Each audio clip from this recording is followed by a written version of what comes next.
Programme में आपको खुशामदीद कहते हैं। मैं असदुल्ला खान हूँ। आज मुस्लिम लीग नून के कायद नवाज शरीफ साहब ने एक पॉलिटिकल गैदरिंग से खिताब किया। ये गैदरिंग थी उन लोगों की जिन्होंने हाल ही में ज़िमनी इलेक्शन जीता है। वो कौमी असम्बली और सूबाई असम्बली का इलेक्शन लड़ने और जीतने वाले जो PMLN के रहनुमा हैं, पहले उम्मीदवार थे, अब तो MNA MPA हो गए। खैर, उनको आज नवाज शरीफ साहब ने मुबारकबाद दी और इस मौके पर अपनी जमात की कारकर्दगी का भी तस्करा किया। मरियम साहबा और शहबाज शरीफ साहब को शाबाश भी थी और इसके साथ साथ उन्होंने ये भी कहा कि नफ़रत, झूठ, गाली गलोच की सियासत को अवाम ने मुस्तरद कर दिया है। नवाज शरीफ साहब ने यह भी कहा कि बदतमीज़ी, बदतहजीबी और फितने को शिकस्त हुई है। उन्होंने ये भी कहा कि इमरान खान अकेला ज़िम्मेदार नहीं है बल्कि इसको लाने वाले भी ज़िम्मेदार हैं। नवाज शरीफ साहब जो है वो उन्होंने पहले भी अगरचे इसका जिक्र किया है, लेकिन आज दोहराया उन्होंने कि 2017 में जब उनकी हुकूमत ख़त्म की गई तो मुल्क टेक ऑफ कर रहा था और मुआशी तौर पर मुल्क बहुत आगे जा रहा था, लेकिन उसके बाद फिर तरक्की का ये सफ़र रोक दिया गया। नवाज शरीफ साहब ने कहा कि अगर 2017 में उनकी हुकूमत ख़त्म न की जाती तो आज हम IMF के चक्कर में ना पड़े होते और IMF की मुश्किलात जो आज हमें पता नहीं चलता कि हम अपनी पॉलिसी बना रहे हैं तो IMF इसे अप्रूव भी करेगा या नहीं करेगा, तो ये सूरत हाल आज ना होती और हम इससे दो चार ना होते।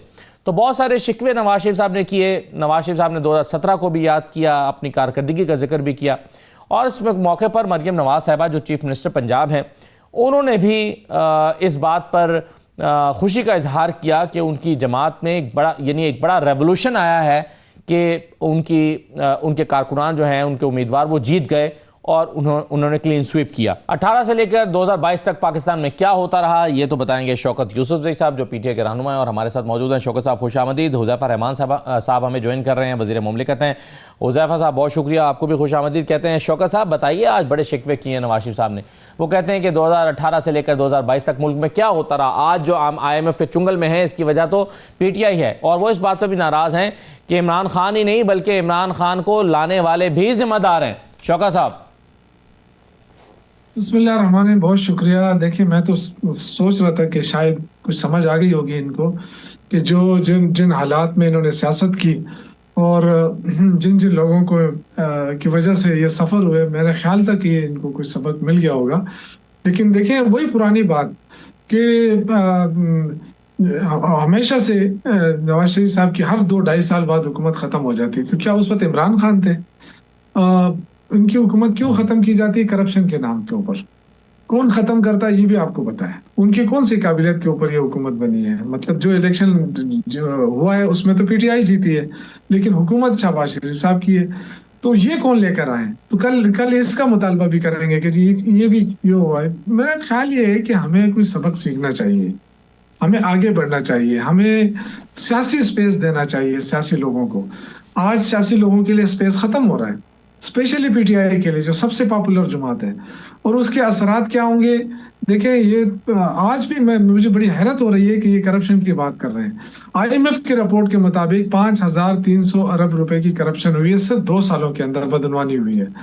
अब 2 साल किसकी हुकूमत थी? शहबाज शरीफ साहब की। तो 5300 अरब, इनको कुछ रकम ही नजर नहीं आ रही है। इसका जवाब भी नहीं दे रहे हैं ये लोग। तो पहले उसका जवाब तो दे ना। लेकिन इसके बावजूद आप देखें ना, मियां वाली में तब्दीली आ गई सर। वहां पर आपका उम्मीदवार आपने बॉयकॉट किया वैसे तो, लेकिन आपके बकौल, लेकिन मरियम साहबा कहती हैं कि ये बॉयकॉट नहीं था, आपने लोग खड़े किए थे। आपका मकसद ये था कि अगर हार जाएंगे तो हम कह देंगे हमने तो बॉयकॉट किया था। मियां वाली में तब्दीली आ गई, बाकी जगहों पर सारे के सारे उम्मीदवार उनके जीत गए। असदुल्ला साहब, ये जो सीटें खाली कराई गई थी ना, ये इसलिए नहीं खाली कराई गई थी कि इस पे इलेक्शन होंगे और हम इनसे जीत जाएं। ये खाली इसलिए कराई गई थी कि ये अपने स्ट्रेंथ बढ़ाना चाहते हैं, चाहे वो हर कुछ भी कर ले। हमने तो 2 सीटें नहीं करना चाहिए था। अगर हमने बाइकाट किया तो हमें बाइकाट ही करना चाहिए था। लेकिन 2 सीटें हमारी मजबूरी थी, जो हमारे साथ लोग थे उनकी मजबूरियां थी, उनकी वजह से उन्होंने इलेक्शन लड़ा। और आपको पता है कि 28,000 से ज्यादा वोटों से उमर अयूब साहब की बेगम जीती है। लेकिन ऐलान किसने करना है? जिसने 8 फरवरी को किया था। इलेक्शन कमीशन नहीं करना था, कर लिया। उससे ये देखें, सीट हासिल करने से ये नहीं आप कह सकते हैं कि जी PTI का वोट बैंक नहीं है। यहीं पे तो वोट निकला है, वोटर निकला है। बाकी पंजाब में कौन सा वोटर निकला है जहाँ पे बाइकाट था हमारा? अब लोग खड़े हुए अपने तौर पे, उसके जिम्मेदार तो हम नहीं है। लेकिन इमरान खान ने तो क्लियर कट कहा था कि पंजाब, आप कह रहे हैं कि वोटर निकला नहीं है। सही, बिल्कुल ठीक है। हुज़ैफा साहब जरा इस बात का जवाब दीजिएगा कि उम्मीदवार नहीं था, जहां PTI के उम्मीदवार खड़े बॉयकॉट किया था, ठीक है, बिल्कुल सही है। नहीं, लाहौर में भी नहीं निकला ना सर, लाहौर में आपका उम्मीदवार खड़ा भी था, इसके बावजूद भी 18% टर्नआउट था। लेकिन बतौर मजमूई हुज़ैफर रहमान साहब, मेरा सवाल यह है कि जब आप ये कहते हैं कि लोगों ने देखें फितरे को शिकस्त दे दी है, और यानी ज़ाहिर है वो कह रहे हैं कि इमरान खान हार गया, तो इमरान खान ने जब बॉयकॉट का ऐलान किया है, तो जब NA 104 में 13% नताइज आते हैं, यानी इसका मतलब है कि अगर 5.5 लाख वोटर एक जगह पर रजिस्टर्ड हैं और 60,000 सिर्फ लोग बाहर निकल के वोट डाल रहे हैं, यानी 87% लोगों ने मुस्तरद कर दिया इलेक्शन प्रोसेस को, और 87% लोग निकले ही नहीं हैं वोट डालने के लिए। वो आपसे भी नाराज हो सकते हैं ना, हो सकता है वो PTI से भी नाराज हो, सिस्टम से नाराज हो, नून लीग से भी नाराज हो। तो फिर ये पैरामीटर कैसे है जिसको आप जस्टिफाई कर सकते हैं कि देखें जी हम जीत गए और वो हार गए? जी बहुत शुक्रिया असदुल्ला साहब। मैं चाहूंगा कि अगर मुझे थोड़ा सा 2-3 मिनट की पेशेंट ऑडियंस दें तो मैं जरा अपना केस बिल्ड कर सकूंगा। पहली बात तो ये कि मियां नवाज शरीफ साहब ने आज जितनी भी गुफ्तगू की, मैं समझता हूं कि उन्होंने पाकिस्तानी कौम की यादाश्त को मद्देनजर रखते हुए कि हमारी शॉर्ट टर्म मेमोरी होती है, वो सारी बातें उन्हें याद कराई कि आज जो सिविलियन बालादस्ती की बात कर रहा है, आज जो रूल ऑफ लॉ की बात कर रहा है, आज जो सुपरमेसी ऑफ डेमोक्रेसी की बात कर रहे हैं, दरअसल जमहूरियत को कमजोर करने और इस सारी जो 2018 के बाद सूरत हाल का आगाज हुआ, उसके पीछे जो है सबसे बड़ी जो सियासी कुव्वत थी वो बानी तहरीक इंसाफ थे, जो उस वक्त के एस्टेब्लिशमेंट के जोर के ऊपर सारी चीजें कर रहे थे। चाहे 14 का धरना किया, चाहे 18 में RTS बिठाया, और उसके बाद जो वो कहते रहे, आर्मी चीफ के बारे में कहते थे कि वो कौम का बाप होता है, फिर उसके बाद उन्होंने यू टर्न लिया, बल्कि बीच में वो कहते थे कि एजेंसीज फोन जो बग करती हैं ये अच्छा करती हैं, इन्हें पता है कि मैं एक अच्छा आदमी हूँ। फिर मीर जाफर और Mir Sadiq and absolutely not का नैरेटिव। मेरे ख्याल से मियां नवाज शरीफ साहब की आज की तकरीर का तो मकसद ये था कि उन्होंने ये बताया है कि वो भूले कुछ नहीं है। जब मौका आएगा, इंतखाबी मुहिम चलाना होगी या लोगों में जाना होगा, तो वो लोगों को बानी तहरीक इंसाफ की एक एक बात याद कराएंगे कि किस तरीके से उसने सहूलतकारी की जमहूरियत को कमजोर करने के लिए। अब आपके सवाल पे मैं आता हूं जो आप कह रहे हैं। देखिए, एक तो असदुल्ला साहब, आप 1973 से लेकर 2025 तक के होने वाले तमाम ज़िमनी इंतखाबात पे एक प्रोग्राम कर देख लें। आज तक कभी किसी ज़िमनी इंतखाबात 2 तरह के होते हैं, एक इमीडिएटली जनरल इलेक्शन के बाद होता है और एक कभी मिड में होता है, वो सीटें खाली हो जाएं। कभी किसी इलेक्शन में 30-32% से ऊपर टर्नआउट नहीं रहा। अब आपने लाहौर की बात की, लाहौर में अगर 18 या 20% टर्नआउट था, एक्सेप्शन इज एवरीवेयर। आप डेरा गाजी खान की बात कर लेंगे, डेरा गाजी खान में NA का इलेक्शन हुआ, वहां 50,000 वोट पीपल्स पार्टी ने लिया है, 80,000 वोट हमने लिए, 1,30,000 हो गया। ठीक है, ये जरूर कह सकते हैं कि PTI का जो वोटर है उसने बाइकाट जरूर किया, वो 60-70,000 वोट नहीं पड़ा। देखें, मैं मुकम्मल कर लूं जी, मैं मुकम्मल कर लूं। अगर वो 60-70,000 वोट PTI का पड़ता, उम्मीदवार मौजूद होता, तो 2 लाख वोट होता। 4 लाख में से 2 लाख वोट का मतलब 50% टर्नआउट होना। इसी तरीके से अगर आप बात करेंगे मुजफ्फरगढ़ की, वहां ना तहरीक इंसाफ का उम्मीदवार था, ना नून लीग का उम्मीदवार था, वहां पीपल्स पार्टी अकेली मौजूद थी, ना नून का वोटर निकला, ना तहरीक इंसाफ का वोटर निकला। इसी तरीके से अगर आप बात करेंगे अगर हरीपुर की, वहां पर तहरीक इंसाफ का वोटर भी निकला और PMLN का वोटर भी निकला, इसलिए टर्नआउट जरा बेहतर हुआ। अगर पीपल्स पार्टी का भी टिकट होल्डर यहां पर मौजूद होता, JFA का भी होता, तो शायद टर्नआउट मजीद कदरे बेहतर होता। आप ये नहीं कह सकते कि बिल्कुल लोगों ने बाइकआउट किया। हाँ, जिस जमात का उम्मीदवार मौजूद नहीं था, उस जमात का जो 40-50 हजार डाई हार्ड वोटर था, वो मैदान में नहीं आया। अच्छा, अब मैं बात आप जरूर कर सकते हैं। अब मैं 2 हल्के आपके सामने रख देता हूँ ना। मसलन NA 104 फैसलाबाद है, 13% वोटर बाहर निकले, 13% टर्नआउट रहा। इसका मतलब है कि अगर 40% होना चाहिए था, तो बाकी के जो 23% लोग हैं या 25% या 28% लोग हैं, वो लोग तो फिर बाहर PTI के जो थे वो बाहर नहीं आए। इसका मतलब है कि अगर PTI वोट कर रही होती तो फिर तो, यानी मेरा कहने का मतलब है फॉर्मूला आप कैसे बनाएंगे? आप इसका कंपैरिजन फॉर्मूला में बता देता हूं कैसे लगाएं। एक तो फैसलाबाद के 5 से 6 हल्कों में इलेक्शन हुआ। आप इसी NA 104 के जनरल इलेक्शन का अगर अभी अपने प्रोड्यूसर को कह दें आपको इसका टर्नआउट बता दे, तो आपके सामने आ जाएगा कि अगर पीपल्स पार्टी का कैंडिडेट होता 6-7% उसके वोट होते। पीपल्स पार्टी तो है ही नहीं फैसलाबाद में, वो कहां तुम ले नहीं, मैं 5-6% वोट दे रहा हूं इसलिए उन्हें। 2-3-4% आप लब्बैक को दें और 10-12-15% आप PTI को दें, तो वही टर्नआउट जाकर 38-39% पे जाता। बेसिकली जिमनी इंतखाबात सिटिंग हुकूमत का होता है। सिटिंग हुकूमत जो है वो अपना उम्मीदवार खड़ा करती है, अपोजिशन की जमातें अवॉइड करती हैं, और ऐसा बहुत कम होता है कि वो बिल्कुल ही बाइकआउट कर दें। लेकिन 13% या 18% पर आप तब्दीली का दावा कर सकते हैं। मेरा सवाल तो ये था ना आपसे, क्या आप ये दावा कर सकते हैं कि 13% लोगों ने आपको वोट दिया, तब्दीली आ गई है? नहीं, मैं 13-18% आप गिलास आधा खाली देख रहे हैं, मैं आधा देख रहा हूँ। KP के जहां की अपनी हुकूमत है, वहां पर टर्नआउट आपका 60% रहा है। डेरा गाजी खान में आपका टर्नआउट 35% रहा है। मुजफ्फरगढ़ में आपका टर्नआउट आप कह सकते हैं 20-22% रहा है, क्योंकि वहां हमारा कैंडिडेट ही मौजूद नहीं था। लाहौर में ठीक है, अगर लाहौर के अंदर तहरीक इंसाफ ये कहती है कि वोटर हमारी वजह से नहीं निकला, वहां तो इन्होंने पूरी कंपेन की है, हमारे साथ पूरी कंपेन की, पूरा इन्होंने कहा कि हमारा उम्मीदवार मौजूद है। तो इसलिए ये हल्कों का मिजाज होता है, अगर तरक्याती काम हो रहे हो, सिटिंग हुकूमत मौजूद हो, इस्तेहकाम मुल्क में चल रहा हो, तो लोग नहीं निकलते। लोग कहते हैं कि एमएनए के बनने से क्या होना है, सिस्टम चेंज नहीं हो रहा, वही हुकूमत दोबारा पावर में मौजूद है, स्ट्रेंथन हो जाएगी। ये एक नैरेटिव जरूर रहता है। लेकिन अगर लाहौर में आप कहते हैं कि जी आपका टर्नआउट है 60% और डेरा गाजी खान में 25% है, फिर तो ये नैरेटिव बनता।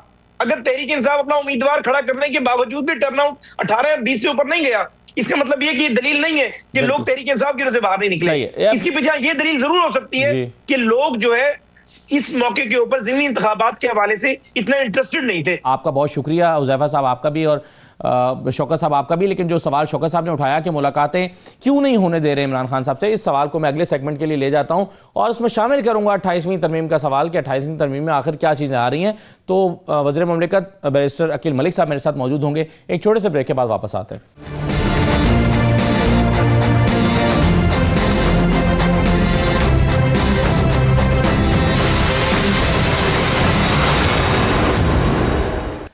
ब्रेक के बाद आपको दोबारा खुशामदीद कहते हैं। नवाज शरीफ साहब ने आज मुबारकबाद दी ज़िमनी इलेक्शन जीतने वालों को, और ये भी कहा कि ये नफरत, झूठ, गाली गलोच की सियासत को अवाम ने मुस्तरद किया है। मरियम नवाज साहबा ने इस मौके पर खिताब करते हुए कहा कि ये एक बहुत बड़ी तब्दीली है, यह बहुत बड़ी जीत है उनकी, जिस तरह से उन्होंने सिलेक्शन को विन किया है। बैरिस्टर अकील मलिक साहब हमारे साथ मौजूद हैं, वज़ीर मुमलिकत बराए कानून और इंसाफ। बहुत शुक्रिया बैरिस्टर साहब, आपको खुशामदीद कहते हैं। सर, एक तो ये जो इलेक्शन, हालिया इलेक्शन हुआ है, इसको आप कैसे किसी की क्लियर विक्ट्री या किसी की क्लियर डिफीट करार दे सकते हैं, जबकि एक सियासी जमात, आपके जो बड़ी सियासी जमात है, जो बड़ा हरीफ है आपका पंजाब में, वो मैदान में ही नहीं था? तो क्या इस विक्ट्री को इसी तरह से प्राइड के साथ देखा जा सकता है?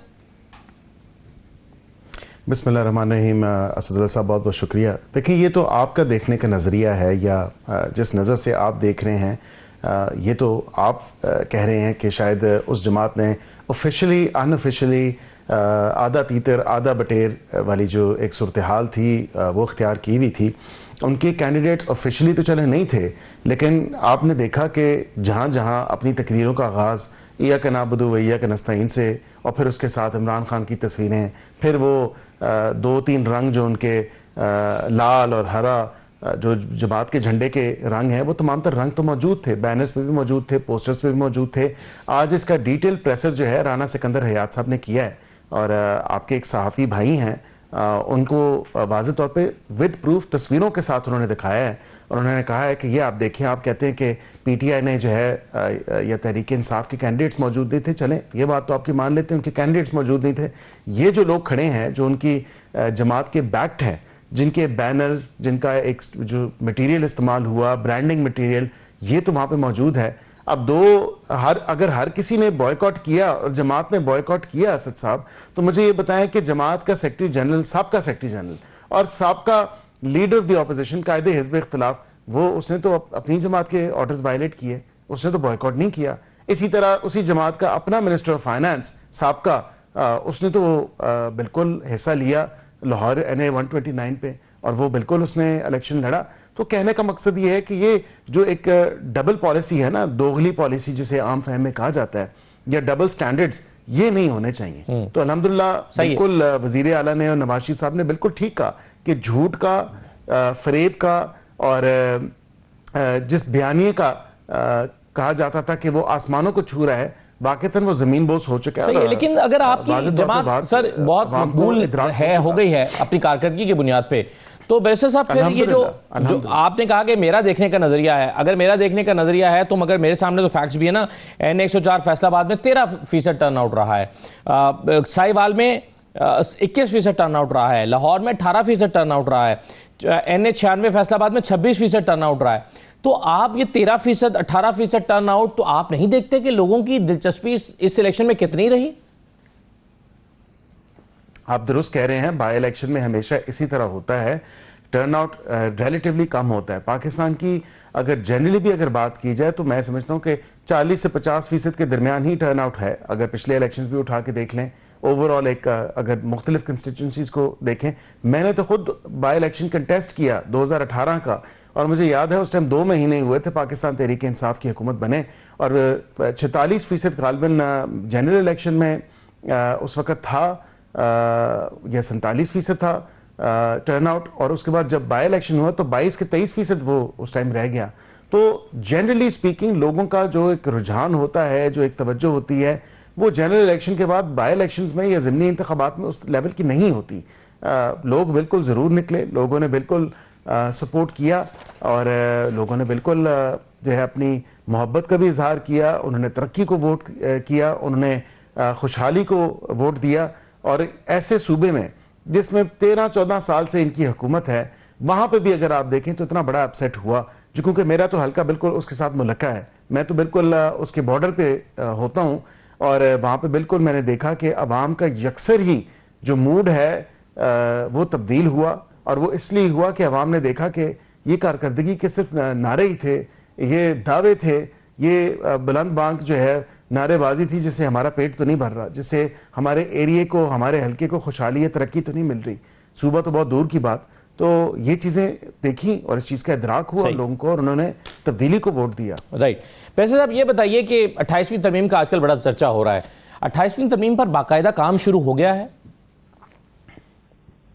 बाज़ाब्ता तौर पे कोई काम शुरू नहीं हुआ। मैं आपको बताऊं कि फॉर्मली कोई इस पे काम उस तरह शुरू नहीं हुआ। हाँ, एक कॉन्वर्सेशन ज़रूर स्टार्ट हुई है, एक बातचीत का आगाज़ जो हुआ है वो ज़रूर हुआ है, और वो वज़ीर आज़म साहब की तकरीर से भी आप देख सकते हैं।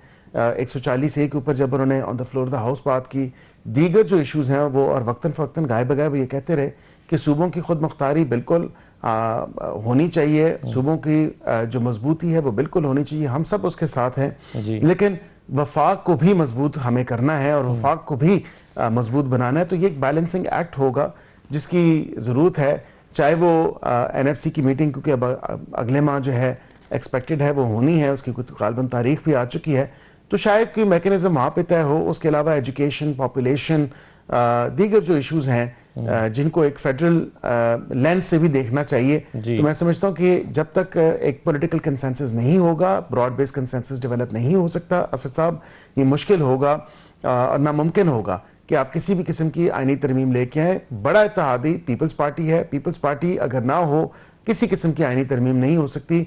74-75 वोट नेशनल असम्बली में है उनके, और 26 वोट उनके सेनेट में है, तो उनके बगैर तो आईनी तरमीम कोई भी हो वो हो ही नहीं सकती। तो उनका ऑन बोर्ड होना उसके तो इस पर चूंकि वैसे साहब बहुत बात हो रही है, आप भी मुसलसल बात कर रहे हैं, राना सनाउल्लाह साहब भी बात कर रहे हैं, और इन एजुकेशन, पॉपुलेशन, इन चीज़ों पर तो पीपल्स पार्टी ने अपना रद्द-ए-अमल 27वीं तरमीम के मौके पर भी दे दिया, और इस पर इत्तफाक राय पैदा नहीं हो सका। अब आपने पीपल्स पार्टी से अभी तक गुफ्तगू ही नहीं की, यानी इस पर डिस्कशन आप कर तो रहे हैं टेलीविजन पर, लेकिन पीपल्स पार्टी के सामने जब हम सवाल रखते हैं तो वो कहते हैं हमें तो अभी तक किसी ने रीच आउट ही नहीं किया। तो क्या वजह है कि जो सबसे बड़ा जिनका कंसर्न है जिस पार्टी का, उससे अभी तक बातचीत ही नहीं शुरू हुई?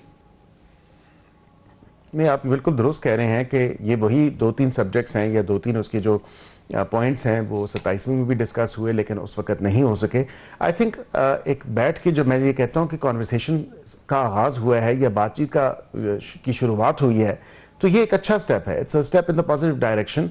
बिल्कुल मीडिया पे हम बैठ के तो उसकी बात कर रहे हैं, या आपस में पार्लियामेंट में तो हम इसके ऊपर गाए बगाए बात भी होती है, लेकिन असल जो पार्टी की लीडरशिप है उनको आपस में बैठ के जो है इस तमाम तर सिचुएशन को जो है वो देखना है, और उसके ऊपर एक डिस्कशन। तो कब तक आप समझते हैं कि पीपल्स पार्टी से फॉर्मली मुलाकात हो जाएगी इन मौजूआत पर, ताकि वो भी अपने अंदर एक डिस्कशन का आगाज करें? देखिए, मैं समझता हूँ कि फिलवक़्त तो हमें फ्रॉम द गवर्नमेंट्स पर्सपेक्टिव, क्योंकि पिछली भी देखें आईनी तरमीम थी, वो गवर्नमेंट ने सपोर्ट मांगी थी।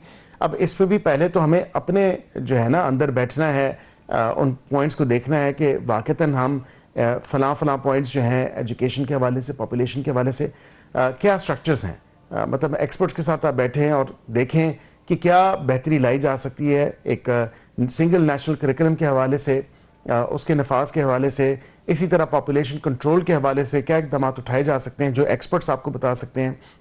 इसी तरह आप हेल्थ केयर के ऊपर अगर देखें, इम्यूनाइजेशन को छोड़ के, क्योंकि वो तो वफाक के पास है, उसके अलावा क्या हम एक मैकेनिज्म ऐसा डेवलप कर सकते हैं जिसपे सूबे भी एतराज़ ना करें और वफाक भी जो है वो मजबूत हो और एक इकट्ठे मिल के जो है एक कोहेसिव पॉलिसी के साथ चला जाए। वैसे सब क्या नए सूबों की तश्कील के हवाले से तरीक़ाकार जो आइन में पहले से मौजूद है उसमें तब्दीली भी ज़ेर गौर है?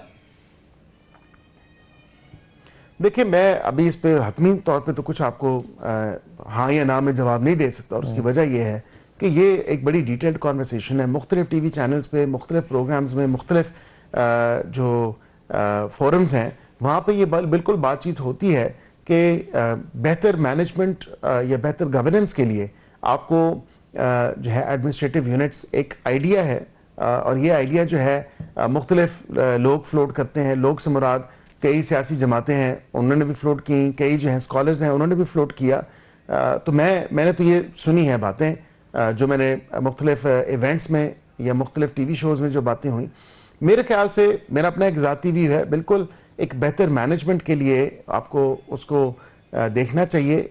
इसके अलावा कोई मैकेनिज्म बन सकता है उसको भी देखना चाहिए, क्योंकि गवर्नेंस जो है और effective and fast delivery of public service जो है वो आपको करने की ज़रूरत है। उसके लिए जो भी मैकेनिज्म्स हों, जो भी तरीक़ाकार हो, वो आप अडॉप्ट कर सकते हैं। और मैं समझता हूँ कि उसके लिए सियासी विल ज़रूरी है, पॉलिटिकल विल होना ज़रूरी है, क्योंकि एक सूबे में एक सियासी जमात की ज़्यादा जो है अक्सरियत है, दूसरे सूबे में दूसरी सियासी जमात की ज़्यादा अक्सरियत है। और ये अगर होना है और इस पर बातचीत करनी है आपने और फिर एक वे फॉरवर्ड बनाना है, तो उसके लिए तमाम सियासी जमातों को बैठ के पब्लिक डिबेट जो है करनी पड़ेगी, एक कंसेंसस डेवलप करना पड़ेगा। बिल्कुल सही है कि किस तरह आप, लेकिन इसमें जाहिर है कुछ चीज़ें तो बैरिस्टर साहब ऐसी है ना, जैसे सूबों की नए सूबे को बनाने के हवाले से पीपल्स पार्टी कहती है this is out of question, या मुमकिन ही नहीं है, वो तो इस क्वेश्चन की तकसीम करार देते हैं। तो इस पर फिर NFC अवार्ड के हवाले से वो कहते हैं कि जी हमारा ये, और फिर 28वीं तरमीम भी इवन वो कहते हैं कि जी हमने ये, हमारा ब्रेन चाइल्ड है, हम कैसे इसमें तब्दीली कर सकते हैं। तो ये शायद इतना आसान टास्क नहीं होगा, और मेरा ख्याल है शुरू तो पीपल्स पार्टी से डिस्कशन से ही करना पड़ेगा, क्योंकि आपने जैसे कि खुद भी फरमाया कि उनके बगैर तो ये हो नहीं पाएगा। एक चीज़ सर मुझे ये बताइए कि गवर्नर सिंध की तब्दीली के हवाले से 2 दिन पहले शाजिया मरीज साहबा ने हमारे शो में ये कहा, उन्होंने कहा कि जी अब हमसे वादा किया था हुकूमत ने कि गवर्नर सिंध को तब्दील कर दिया जाएगा, और जो तारीख थी यानी जब अंडरस्टैंडिंग थी कि तब्दील होगा, उससे अब वक्त बहुत आगे गुजर चुका है। वो अपना वादा याद दिला रही थी। वैसे साहब अब आज कुछ जगहों पे खबरें चली हैं कि गवर्नर सिंध से इस्तीफा तलब कर लिया है वज़ीर आज़म ने, क्या ये खबरें दुरुस्त है? देखिए, I am not privy to this, और मेरी नॉलेज में तो नहीं है। वज़ीर आज़म खुद भी मुल्क में नहीं है, आपको पता है वो स्टेट विजिट पे हैं बहरीन। तो वो वापस आए तो या उनके दफ्तर ही जो है इस पे क्लैरिफिकेशन दे सकता है। तो आपके इल्म में वैसे साहब ये भी नहीं होगा फिर कि इस तरह का कोई एग्रीमेंट हुआ था पीपल्स पार्टी के साथ कि गवर्नर सिंध को एक मुकर्रर वक्त पर जाकर एक मखसूस वक्त पर तब्दील कर दिया जाएगा?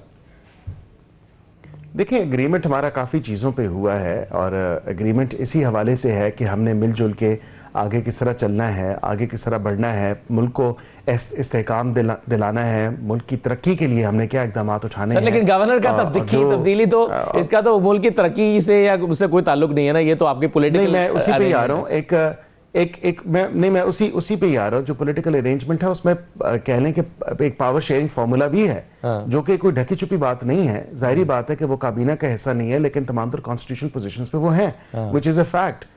मतलब आप अपनी आंखों पे पट्टियां तो नहीं रख सकते। सदर और गवर्नर 2 सूबों में उनके हैं। इसी तरह जो है मुख्तलिफ जो एक परसेंटेज का शेयरिंग का फार्मूला है, उस पर हम बिल्कुल हमारा उनके साथ इत्तेफाक है, और मिलजुल के उनकी सपोर्ट के साथ ही हम हुकूमत में तो आगे चल रहे हैं। इस हवाले से ये फैसला जो है ये मेरे इल्म में तो नहीं है कि अगर ऐसी कोई बात है। उसके मुख्तलिफ कॉन्टूर्स हैं जो आगे बढ़ के एक जो पार्टनरशिप फॉर द डेमोक्रेसी है, हमने जो एक इत्तेहाद है हमारा जमहूरियत की खातिर, पाकिस्तान की खातिर, उसके लिए ये अगर पॉइंट उसमें आया है तो बिल्कुल हम अगर कोई बात ऐसी की है हमारे एंड से और हमने कोई ऐसी अंडरटेकिंग दी है तो बिल्कुल हम उस पर कारबंद हैं, और उस पर बिल्कुल हम जो है आगे बढ़ेंगे। और इसी तरह जो उनकी रिजर्वेशंस होती हैं हम उनको क्लियर करते आए हैं और करते रहे हैं, और आगे भी इंशाल्लाह हम उनकी गाय बगाए जो रिजर्वेशंस होंगे, जो इश्यूज होंगे वो आखिर में ये बताइए बैरिस्टर साहब के एक शख्स, एक कैदी जो मुल्जिम हो चाहे मुजरिम हो, क्या फैमिली से उसकी मुलाकात आईन और कानून के ऐन मुताबिक है? देखिए, मुलाकात किसी मुलजिम से या मुजरिम से वो बिल्कुल जेल मैनुअल और जेल रूल्स उसको रेगुलेट करते हैं।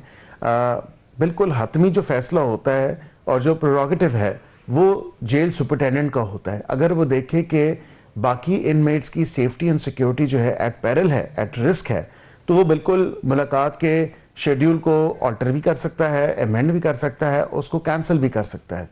और लॉ एंड ऑर्डर और वो ये बताने का पाबंद भी नहीं है कि उसको क्या मुश्किल दरपेश है जिसकी वजह से मुलाकात नहीं करा पा रहा, और उसका ये सवाबदीदी इख्तियार है। बिल्कुल पाबंद नहीं है।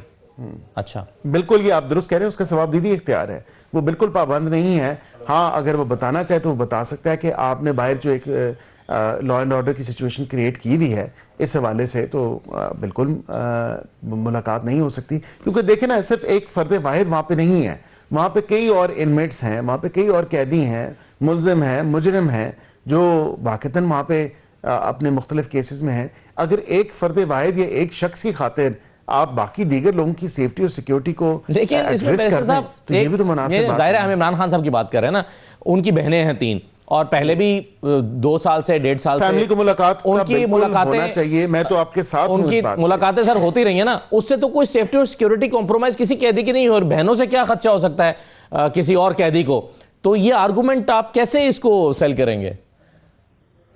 मैं इसको सेल करने का आज की दिन की मुनासबत के हवाले से मैं अगर आपको ये बता दूं, कल की मुलाकात अगर नहीं हुई तो वो मेरा एक जाती, मैं समझता हूँ एक पॉलिटिकल वर्कर होने के नाते, कि एक लॉ एंड ऑर्डर की सिचुएशन जो ऑलरेडी एग्जिस्टिंग वहाँ पे क्रिएट की हुई है, और उसके साथ जो एक क्रिएट की जा सकती है आज के दिन की मुनासबत से।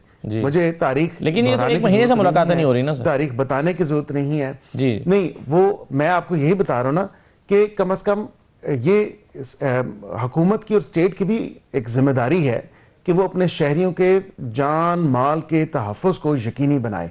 और जो आपने देखा कि जिस तरह के लोग पिछले साल इसी तारीख को आए हुए थे, क्या क्या वो नहीं साथ लेके आए हुए थे और क्या क्या उन्होंने नहीं किया, जो अजाब बर्पा किया है शहर के ऊपर, तो फिर मुझे उस पर तफसील में जाने की जरूरत नहीं। वो आपने देखा कीलों वाले डंडे, मतलब एम्यूनेशन, पत्थर, पुलिस से चुराए हुए वो कहते हैं जो आंसू गैस के वो, और वो वीडियो सारी सर्कल कर रही हैं। और वो कोई एनिमेटेड वीडियोस नहीं है, कोई AI जनरेटेड वीडियोस नहीं है। तो कम से कम देखें ना, प्रोटेक्टिव और प्रिवेंटिव मेजर्स भी लेना ये भी तो स्टेट की जिम्मेदारी है। और स्टेट ने हमेशा जो है for the safety and security of the citizens वो मेजर्स लेना ज़रूरी समझे, चाहे वो खान साहब की हुकूमत हो, चाहे वो हमारी हुकूमत हो या किसी और की हुकूमत हो।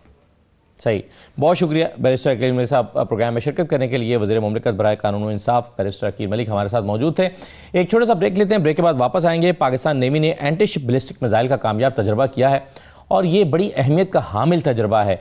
इससे पाकिस्तान नेवी की सलाहियत में कितना इजाफा हुआ है और इसकी इंपॉर्टेंस क्या है, ख़ास तौर पर इस साल में जब मई में पाकिस्तान और भारत के दरमियान एक जंग हुई जो पाकिस्तान ने क्लियर विक्ट्री हासिल की और अभी भी जंग के बादल हर वक्त मंडलाते रहते हैं। तो ये जो मिसाइल का तजर्बा है ये कितनी अहमियत का हामिल है। एक छोटा सा ब्रेक लेते हैं, ब्रेक के बाद इस पर बात करते हैं। हमारे साथ रहिए।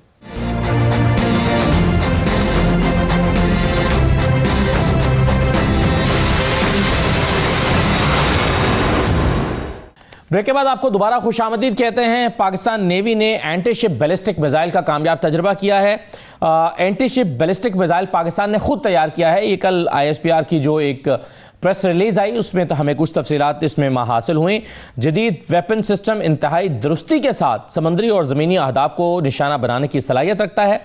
ISPR ने बताया कि जदीद weapon system state of the art guidance और इंतहाई जदीद खूबियों का हामिल है। एंटी शिप बैलिस्टिक मिसाइल का कामयाब तजर्बा पाकिस्तान नेवी की कौमी मुफादात के तहफ़्फ़ुज़ के गैर मुतज़लज़ल अज़्म का सबूत है। ISPR ने यह भी बताया और यह भी कहा गया कि एंटी शिप बैलिस्टिक मिसाइल का कामयाब तजर्बा पाकिस्तान की कौमी दिफाई टेक्नोलॉजी में खुद कफालत की जानिब एक अहम कदम है। हमारे साथ मौजूद हैं मेजर जनरल जाहिद महमूद साहब।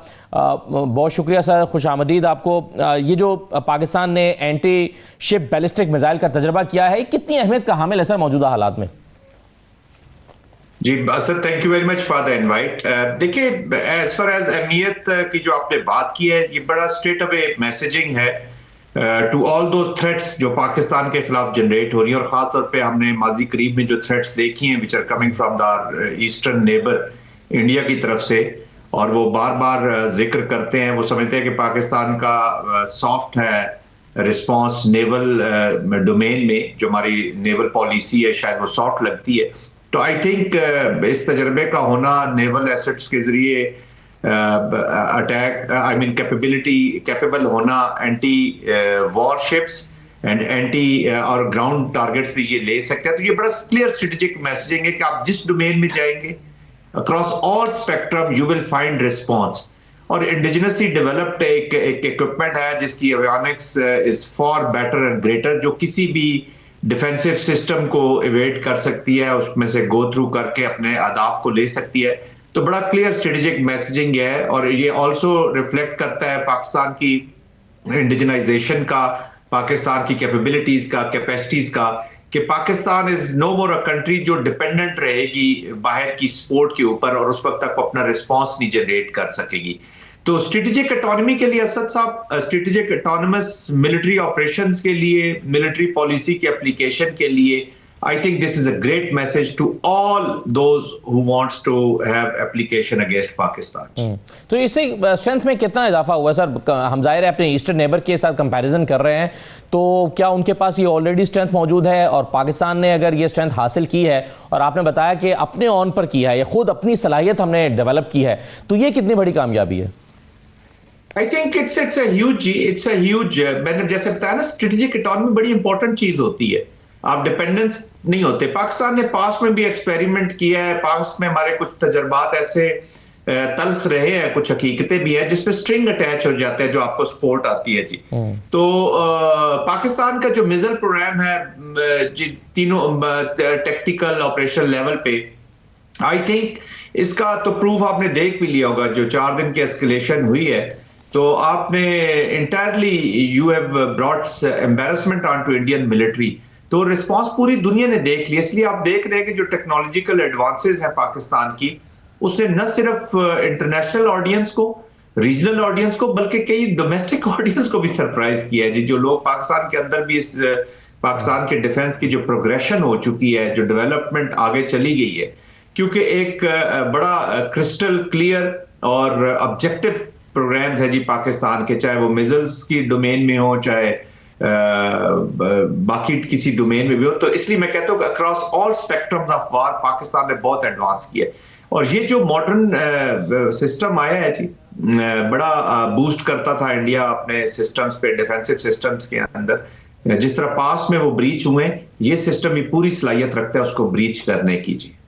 जैन साहब, हमने हालिया दिनों में देखा है, पिछले चंद महीनों में, वैसे तो खैर ओवर द ईयर्स हम देख रहे थे कि पाकिस्तान एयरफोर्स को ख़ास तौर पर उसकी कैपेबिलिटीज़ को, टेक्नोलॉजी को बड़ा सराहा जा रहा था जब से हमने JF-17 बनाया है, और फिर मई के बाद से हमने देखा कि बहुत ही पजीराई मिली हमारी एयरफोर्स के जवानों की स्किल्स को भी, ऑफिसर्स की स्किल्स को भी, और हमारे इक्विपमेंट को भी।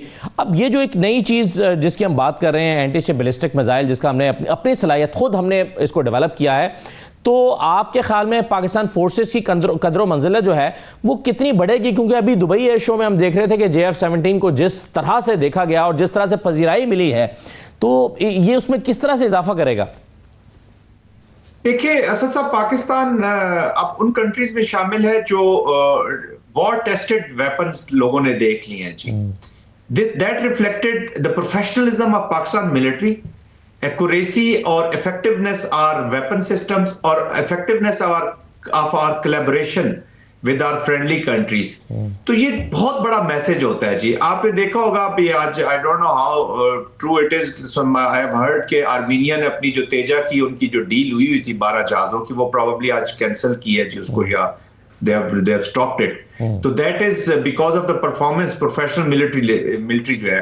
ये जो पहलगाम का 4 दिन का वाकया है, इससे बहुत से मुल्कों को पाकिस्तान, चाइना पिवटिंग करते हुए आप देखेंगे इक्विपमेंट में, क्योंकि हमारे अगर पाकिस्तान के साथ कोई डिफेंस कोऑपरेशन होती है जिस मुल्क की भी, उसको वेस्ट की तरह कोई स्ट्रिंग्स उसके साथ अटैच नहीं होंगे, ट्रांसपेरेंसी के साथ वो डील्स जाएंगी, तो कोऑपरेशन भी उसी कॉन्टेक्स्ट में चली जाती है। फिर आप जब वॉर टेस्टेड आपके वेपन्स हो जाते हैं, आपकी मिलिट्री का प्रोफेशनलिज्म सामने आ जाता है, तो फिर कंट्रीज आपके साथ जुड़ना चाहते हैं। और इसकी ताजा मिसाल जो सऊदी अरेबिया का पाकिस्तान के साथ स्ट्रेटेजिक डिफेंसिव कोऑपरेशन की डील हुई है, that is clear reflection. Her country अपना इंटरेस्ट देखती है, हर कंट्री एक गारंटीड किस्म की सिक्योरिटी आर्किटेक्चर में जाना चाहती है। और अल्हम्दुलिल्लाह पाकिस्तान इज अ कंट्री जो न सिर्फ अपने लिए बल्कि अपने रीजनल फ्रेंड्स के लिए, दोस्तों के लिए, अलाइज के लिए, स्ट्रेटेजिक पार्टनर्स के लिए एक नहायत ही शानदार मौजू और गारंटीड किस्म का सिक्योरिटी आर्किटेक्चर प्रोवाइड कर सकती है और उस पर वर्क कर सकती है। जी जहाँ साहब, हम ये देख रहे थे पिछले कुछ अरसे से कि इंडिया जो है, और मुख्तलिफ तज्ज़िये किए जाते हैं कि वो चैन से नहीं बैठेगा, वो अपने जो ज़ख्म चाट रहा है उसका बदला लेने के लिए वो आएगा। लेकिन पहले हमने देखा कि जो मोस्ट सोफिस्टिकेटेड जो मशीन है राफेल, जो दुनिया में मशीनें अवेलेबल हैं, one of the most sophisticated machines, वो उसके साथ जो हाल हुआ पाकिस्तान के साथ जंग में, और फिर उसने अपनी जो मशीन तैयार की थी तेजस, जिसका आप जिक्र भी कर रहे हैं, उसको भी हजीमत का सामना करना पड़ा दुनिया में। क्या आपको लगता है कि अभी भी भारत इस तरह की कोई जो है वो एक तजर्बा कर सकता है पाकिस्तान के साथ लड़ाई करने का, फिर से ये रिस्क लेगा? असद, प्रॉब्लम यह है कि इंडियन मिलिट्री, तो अगर इंडियन मिलिट्री की हम बात करें और कन्वेंशनल डोमेन में बात करें तो I will say no, their military is not in a position to take this misadventure, take on this misadventure, जहां तक मैं इंडियन मिलिट्री की बात कर रहा हूं। But we are dealing with the militant wing of the Sangh Parivar. उनकी जो इस वक्त आर्म्ड फोर्सेज हैं वो अनफॉर्चुनेटली हिंदुत्व से लुथड़ी हुई जो संघ परिवार की पॉलिटिक्स है उसके मिलिटेंट विंग बन गया, उसी के स्पोक्स पर्सन बन गया। उसकी मिसाल क्या है, why I am saying this, उनके जो मिलिट्री कमांडर्स हैं, उनके आर्मी चीफ ले ले, सीडीएस ले ले, अभी एक वेस्टर्न कमांड कमांडर जो हैं उन्होंने एक बात की है, वो स्टेटमेंट्स दे रहे हैं वॉर के ऊपर। वॉर के ऊपर जब भी आप कमेंट करते हैं तो that is a political statement, ये पॉलिटिशियंस का काम होता है। राजनाथ करता रहे, हमारे भी देखे ना, डिफेंस मिनिस्टर करते हैं, बातचीत करते हैं, राजनाथ करे, योगी नाथ करे, मोदी साहब करते रहते हैं। ये पॉलिटिकल स्टेटमेंट है विच इज देयर राइट, और वही करनी है। जब मिलिट्री कमांडर्स पॉलिटिकल स्टेटमेंट्स बनाना शुरू करते हैं, इसका मतलब है कि वो नेशनल ऑब्जेक्टिव्स को परस्यू करने के लिए मिलिट्री तैयार नहीं कर रहे। वो अपना जो हिंदुत्व का या एक्सट्रीमिस्ट आइडियोलॉजी है उसके परसूट्स में लग गए, वो पर्सनल परसूट्स में लग गए, उन परसूट्स में जहां पे उनकी एक्सट्रीमिस्ट आइडियोलॉजी एक हिंदू मुल्क कायम करना चाहती है, और उसके हेजमोनिक डिजाइन भी अखंड भारत की सूरत में। यस, जब वॉर का कंट्रोल इनके पास होगा तो फिर कर सकते हैं। बट जो भी स्ट्रेटेजिक माइंड है, जो मिलिट्री माइंड है, उसकी अगर एप्लीकेशन की जाए और जो पोजीशन देखी जाए, क्योंकि वो अगली एम्बेरसमेंट के लिए तैयार, उन्हें पता है कन्वेंशनल में हम एक दफा और एम्बेरस हो गए तो purpose of having armed forces in India खत्म हो जाएगा। ऑलरेडी जो अक्लमंद लोग हैं वहां के, उनका कॉन्फिडेंस शटर हो गया अपनी मिलिट्री में कि ये बातें बहुत करते हैं, रिस्पॉन्ड का जब वक्त आया डिलीवर करने का, yes they can be good. जिस तरीके से जलबख्शी वगैरह मीडिया पे जेकोइज्म कर रहे हैं, बस ये ड्रामा, एक नैरेटिव बनाने की कोशिश करते रहते हैं। बिल्कुल सही है। बहुत शुक्रिया जन साहब, बहुत शुक्रिया प्रोग्राम में शिरकत करने के लिए। ये नाज़रीन आज का प्रोग्राम था, इजाज़त दीजिए, अल्लाह हाफिज़।